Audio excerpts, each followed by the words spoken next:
Good morning everyone. Welcome back to the video series of Vivekananda public school. हमारा पिछला video जो कि आपके यानी क्लास 10th की एसएसटी के ज्योग्राफी की बुक से था, पार्ट 1 उसमें हमने लिया, जिसमें हमने कुछ टॉपिक को समझा, जिनमें से सबसे मेन टॉपिक था टाइप्स ऑफ रिसोर्सेस। जैसा कि आप जानते हैं हमारे चैप्टर का नाम है रिसोर्सेस एंड डेवलपमेंट, यानी चाहे वो मैन मेड हो या नेचुरल हो, वो सारे स्रोत या वो सारे रिसोर्सेस जिनसे ह्यूमन एग्जिस्टेंस और ह्यूमन डेवलपमेंट पॉसिबल होता है, वो रिसोर्सेस और उनका डेवलपमेंट, इस बारे में ये चैप्टर है, जिसको छोटे छोटे डिफरेंट सेगमेंट्स में डिवाइड किया गया है ताकि हम बहुत ही डिस्क्राइब्ड वे में इसको समझ सकें। सबसे पहला पॉइंट या सबसे पहला टॉपिक इसमें था टाइप्स ऑफ रिसोर्सेस, जिसको हमने पिछले वीडियो में समझा। We should have a quick recap of this.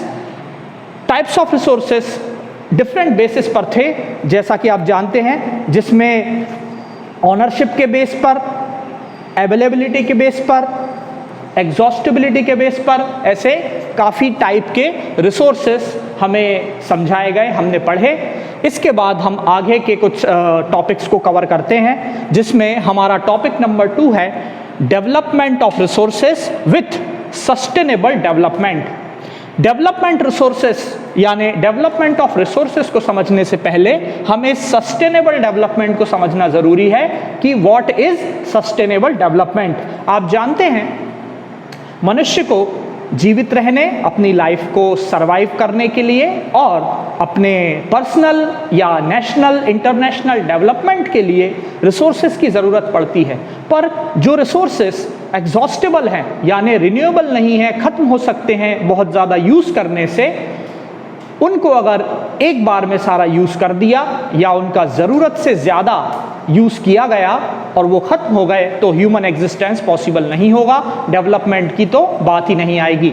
इसीलिए एक नया कॉन्सेप्ट निकाला गया जिसको सस्टेनेबल डेवलपमेंट कहा गया। आपकी बुक में भी इसके बारे में एक छोटा सा डिस्क्रिप्शन दिया हुआ है कि सस्टेनेबल डेवलपमेंट ऐसा डेवलपमेंट है जो एनवायरनमेंट को डैमेज किए बिना चलता रहे, और ऐसा डेवलपमेंट जो है it should not compromise with the needs of future generations. ऐसा कहा जाता है कि हमें जो कुछ भी अवेलेबल है वो हमारा कोई गिफ्ट नहीं है, बल्कि फ्यूचर की जनरेशन का हम पर उधार है। यानी हमको इन रिसोर्सेस का कुछ ऐसे यूज करना है कि हमारा काम भी चल जाए और हमारी आगे की जनरेशंस को दिक्कतें ना पेश आएं, दिक्कतें ना हो। इस कॉन्सेप्ट को लाया गया और तब से बहुत ही ज़्यादा एफर्ट्स किए जा रहे हैं by the government of different countries, by the national and international organisations कि डेवलपमेंट तो हो, हम रिसोर्सेस का यूज़ तो करें, पर इस तरह करें, इतनी वाइसली करें, इतनी समझदारी से करें कि वो बहुत लंबे समय तक उपलब्ध रहे आगे आने वाली जनरेशंस के लिए भी। खैर, हम बात करते हैं डेवलपमेंट ऑफ रिसोर्सेस की। डेवलपमेंट ऑफ रिसोर्सेस में हमें बताया गया है कि resources are vital for human survival. Human survival के लिए, जैसा कि हम जानते हैं, रिसोर्सेस बहुत ही ज़रूरी हैं और ये हमारी क्वालिटी ऑफ लाइफ को मेंटेन करते हैं।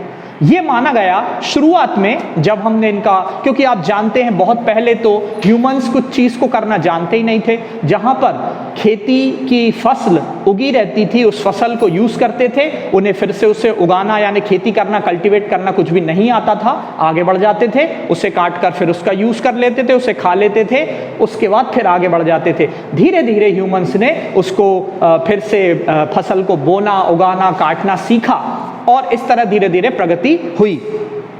लेकिन ये माना जाता रहा कि प्रकृति में ये सारे उपलब्ध रिसोर्सेस, ये सारे अवेलेबल रिसोर्सेस जो हैं फ्री गिफ्ट्स ऑफ नेचर हैं, जो प्रकृति ने हमें दिए हैं और वो कभी खत्म नहीं होंगे, वो हमारे पूर्णतया उपयोग करने के लिए हैं। पर ऐसा नहीं था, इसमें कुछ मेजर प्रॉब्लम्स हैं, जिसमें सबसे पहला हमें बताया गया है depletion of resources for satisfying the greed of few individuals. कुछ थोड़े लोगों की लालच को पूरा करने के लिए ज़रूरत से ज़्यादा इन रिसोर्सेस का उपयोग करेंगे तो बाकी सारे लोग इससे डिप्राइव्ड रह जाएंगे, वंचित रह जाएंगे। दूसरा इसमें बताया गया accumulation of resources in few hands, यानी कुछ लोगों के हाथ में ज्यादा रिसोर्सेस का होना और कुछ कम मात्रा रिसोर्सेस की ज्यादा बड़े मास के लिए अवेलेबल होना, यानी कुछ ही लोगों का इतना अमीर या रिसोर्सफुल होना कि वो जरूरत से ज्यादा उसका दोहन करें, यूज करें, और बाकी लोग बहुत ही तकलीफ के साथ, मुसीबत के साथ अपनी लाइफ को जिएं, सरवाइव करें। आगे बताया गया एक एग्जाम्पल के तौर पर कि मान लीजिए for an example we take oil की अगर सप्लाई एग्जॉस्टेड हो जाए, यानी कि अगर ऑयल एक बार खत्म हो जाए तो फिर हमारी लाइफ स्टाइल कैसी होगी। शायद हमारी मशीन्स, हमारी गाड़ियाँ, टू व्हीलर्स, फोर व्हीलर्स सब बंद हो जाएंगी। तो आप सोचिए कि हमारी लाइफ कहाँ जाएगी, कैसे होगी। फिर तो हम डेवलपमेंट की कल्पना भी नहीं कर सकते। ये एक एग्जाम्पल दिया गया है। आगे ये भी बताया गया है कि इससे यानी रिसोर्सेस का बहुत ज़्यादा उपयोग करने से रिसोर्सेस का चले जाना या रिसोर्सेस का बहुत यूज़ होना एक तरह से तो ये प्रॉब्लम क्रिएट करता ही है कि काफ़ी सारे ह्यूमंस, काफ़ी सारे लोग बहुत मुसीबत के साथ लाइफ को जीते हैं। लेकिन इसका एक दूसरा एनवायरनमेंट इफेक्ट भी है जो बड़ा बहुत बुरा है। It's very bad. Indiscriminate exploitation of resources has led to global ecological crisis. Global ecological crisis की भी बात होती है, जैसे ओजोन लेयर का डिप्लीशन, ज़रूरत से ज़्यादा ऐसी चीज़ें यूज़ करना, जो ऐसी गैसेस का इमिशन होता है जो कि ओजोन लेयर पे असर डालती हैं, या इन्वायरमेंटल पोल्यूशन करती हैं, लैंड को डिग्रेड करती हैं, यानी कि हमारी धरती का जो उपजाऊपन है, फर्टिलिटी ऑफ लैंड है, उसको बैडली अफेक्ट करती है, एडवर्सली अफेक्ट करती है। इसके अलावा आपने सुना होगा बहुत ज़्यादा ग्लोबल वार्मिंग हो रही है इस पॉल्यूशन की वजह से, क्योंकि हम रिसोर्सेज का बहुत ज़्यादा यूज़ कर रहे हैं, उसके लिए बहुत ज़्यादा टेक्नोलॉजी का यूज़ कर रहे हैं, जिससे जो पॉल्यूशन होता है उससे ग्लोबल वार्मिंग हो रही है। ग्लोबल वार्मिंग होने से ग्लेशियर्स पिघलते हैं, जिससे परेशानी होती है। तो न सिर्फ उसका वो प्रॉब्लम है कि जिसमें कुछ ह्यूमंस बहुत ही मुश्किल लाइफ सरवाइव कर रहे हैं और कुछ लोग बहुत ही मज़े में हैं, लेकिन इसका एक दूसरा पहलू या दूसरा पार्ट या एस्पेक्ट ये भी है कि एनवायरनमेंट जो है पॉल्यूट होता है। इसीलिए सस्टेनेबल डेवलपमेंट का आइडिया सामने आया। तो डेवलपमेंट ऑफ रिसोर्सेज जो हो, ऐसा हो कि सस्टेनेबल डेवलपमेंट हो, अवेलेबल चीज़ों को कॉम्प्रोमाइज़ भी ना किया जाए और फ्यूचर जनरेशन्स के लिए वो उपलब्ध रहे, अवेलेबल रहे। इसके लिए बताया गया है कि रियो डी जेनेरियो जो कि ब्राज़ील में है, उसमें 1992 में एक समिट, एक बैठक की गई जिसमें सारे देशों के हेड्स थे, और उसमें एक एजेंडा बनाया गया जिसे एजेंडा 21 का नाम दिया गया, जिसमें ये चीज़ डिसाइड की गई कि सारे देश इस तरह से इसको प्लान करेंगे, डेवलपमेंट को, रिसोर्सेज के यूज़ को इस तरह से प्लान करेंगे कि फ्यूचर जनरेशन्स के लिए भी रिसोर्सेज अवेलेबल रहें और इकोनॉमिकली वो फीजिबल हो, अच्छा हो, और एनवायरमेंटल पोल्यूशन भी उससे ना हो। एजेंडा 21 में क्या बात बताई गई? इसमें बताया गया it should achieve global sustainable development and combat environmental damage. Environmental damage से लड़ना है और उसे रोकना है, ये बताया गया एजेंडा 21 में। हालांकि सारे देश इसे स्ट्रिक्टली फॉलो नहीं कर पाए, लेकिन फिर भी काफ़ी हद तक ये समिट जो है सक्सेसफुल हुई। इसके बाद हम पॉइंट नंबर 3 देखते हैं, रिसोर्स प्लानिंग। रिसोर्स प्लानिंग क्या है? Planning is widely accepted strategy for judicious use of resources. Planning इस तरह की जाए, एक ऐसा सेट ऑफ प्लान बनाया जाए कि सारे रिसोर्सेज का टाइमली और बेस्ट यूज हो सके, और स्पेशली ये अंडर डेवलप्ड और डेवलपिंग कंट्रीज के लिए ज़्यादा इंपॉर्टेंट है। लाइक इंडिया, हम एक डेवलपिंग कंट्री हैं, हमारे यहाँ टेक्नोलॉजी की भी थोड़ी कमी है कंपेयरिंग टू दूसरे डेवलप्ड कंट्रीज। तो हमारे यहाँ प्लानिंग बहुत ज़्यादा ज़रूरी है, क्योंकि कई जगह ऐसी होती हैं जहाँ रिसोर्सेज काफ़ी होते हैं और कई जगह ऐसी होती हैं जो रिसोर्सेज से डिप्राइव होते हैं। जैसे एग्जाम्पल के तौर पे देखा जाए तो झारखंड, छत्तीसगढ़, मध्य प्रदेश जो हमारे स्टेट हैं, यहाँ मिनरल्स और कोल डिपॉजिट्स यानी कोयला बहुत मात्रा में उपलब्ध हैं। लेकिन अगर हम बात करें राजस्थान की तो वहाँ ये सब नहीं है, पर राजस्थान में बड़े बड़े मैदान हैं जहाँ विंड और सोलर एनर्जी आराम से बनाई जा सकती है। जबकि अगर हम बात करें हमारे ही देश के एक एरिया लद्दाख की, जिसको कोल्ड डेजर्ट भी कहा जाता है, वहाँ पर लगभग हर रिसोर्स की कमी है। तो हमें एक ऐसी बैलेंस्ड प्लानिंग करनी चाहिए कि किसी एक स्टेट को बहुत ज़्यादा डेवलपमेंट मिले और दूसरे स्टेट पीछे रह जाएं, ऐसा नहीं होना चाहिए। रिसोर्सेज का प्लानिंग और डिस्ट्रीब्यूशन इस तरह से हो, यूज इस तरह से हो कि पूरा एक नेशनल डेवलपमेंट हो, जिसको हम ओवरऑल डेवलपमेंट कहते हैं। तो रिसोर्स प्लानिंग बहुत ज़रूरी है। हमारा पॉइंट नंबर 4 है resource planning in India. India में रिसोर्स प्लानिंग एक कॉम्प्लेक्स प्रोसेस है, एक टिपिकल प्रोसेस है, क्योंकि सबसे पहले रिसोर्सेज को पहचानना, यानी इसका पॉइंट नंबर 1 है identification and inventory of resources. पहले उसे पहचानना कि रिसोर्स कहाँ अवेलेबल है, फिर उसकी इन्वेंट्री बनाना कि कौन कौन सी मात्रा में कौन कौन सा मिनरल कितना कितना कहाँ कहाँ अवेलेबल है, उनको सर्वे करना, उनकी मैपिंग करना, ये सब बहुत ज़रूरी है।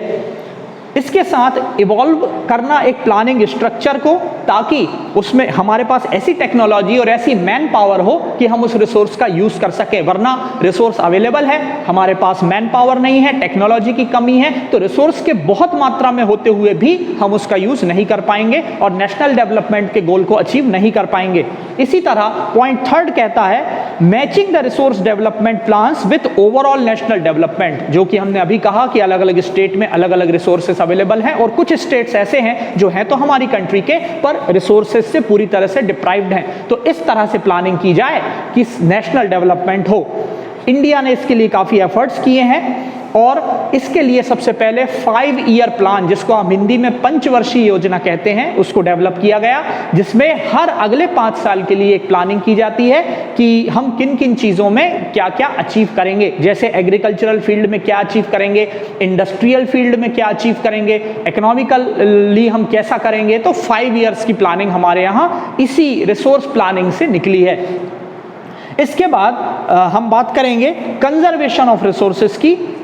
इसके पहले हम एक चीज़ देखें कि रिसोर्स प्लानिंग पहले हम उतने अच्छे से नहीं कर पाते थे, क्योंकि जब देश को आज़ादी मिली उसके बाद कंट्रोल हमारे हाथों में आया, तब से अब तक हमने काफ़ी डेवलपमेंट किया है। इसके पहले दूसरे देशों ने, जैसे ब्रिटेन ने हमारे यहाँ कॉलोनाइजेशन करके काफ़ी एक्सप्लॉइट किया और हमारे रिसोर्सेज को, चूंकि वो टेक्नोलॉजी में भी आगे थे और we were governed by Britishers, तो उन्होंने हमारे रिसोर्सेज को यूज़ किया और अपने देश ले गए और अपने आप को समृद्ध बनाया। 1947 के बाद, यानी आफ्टर आवर इंडिपेंडेंस, हम एबल हुए कि हम अपने रिसोर्सेज की प्लानिंग कर सकें और धीरे धीरे टेक्नोलॉजिकली डेवलप कर सकें और रिसोर्सेज का यूज नेशनल डेवलपमेंट में कर सकें। इसके बाद पॉइंट नंबर 5 आप देखिए, कंजर्वेशन ऑफ रिसोर्सेज। जैसा कि नाम से आप समझ सकते हैं, जितने भी नेचुरल या मैन मेड रिसोर्स अवेलेबल हैं उनका कंजर्वेशन करना, उनका संरक्षण करना, क्योंकि रिसोर्सेज वाइटल हैं, यानी बहुत ही ज़रूरी हैं किसी भी डेवलपमेंटल एक्टिविटी के लिए। और हमें कुछ सोशियो इकोनॉमिक प्रॉब्लम आ जाती हैं, इनको ओवरकम करने के लिए रिसोर्सेज का कंजर्वेशन अलग अलग स्तरों पर, अलग अलग लेवल पर बहुत ज़रूरी है। जैसे कि आप देखिए, गांधी जी ने इस बारे में एक बात कही थी कि there is enough for everyone's need and not for anyone's greed. सबकी आवश्यकताओं के लिए प्रकृति ने बहुत कुछ दिया है, पर किसी एक के भी लालच की पूर्ति के लिए प्रकृति में, नेचर में चीज़ें अवेलेबल नहीं हैं। उनका मतलब ग्रीडी से था सेल्फिश पीपल, जो पर्सनल डेवलपमेंट चाहते हैं और नेशनल डेवलपमेंट से जिनका कोई कंसर्नमेंट नहीं है। इसमें बताया गया है कि इस तरह से प्रोडक्शन किया जाए, टेक्नोलॉजी का इस तरह से यूज़ किया जाए कि पूरे नेशन का डेवलपमेंट हो और उसका डिस्ट्रीब्यूशन इतना प्रॉपर हो कि कोई भी बहुत पुअर लाइफ को ना जिए या उसको सर्वाइवल उसका टफ ना हो, सबका सर्वाइवल आसान हो और डेवलपमेंट ओवरऑल हो। तो ये आज हमने 5 टॉपिक्स कवर किए चैप्टर नंबर 1 में। इसके बाद हम नेक्स्ट वीडियो में चैप्टर नंबर 1 से ही लैंड रिसोर्सेस, लैंड यूटिलाइजेशन, इन टॉपिक्स को कवर करेंगे। Till then, thank you very much.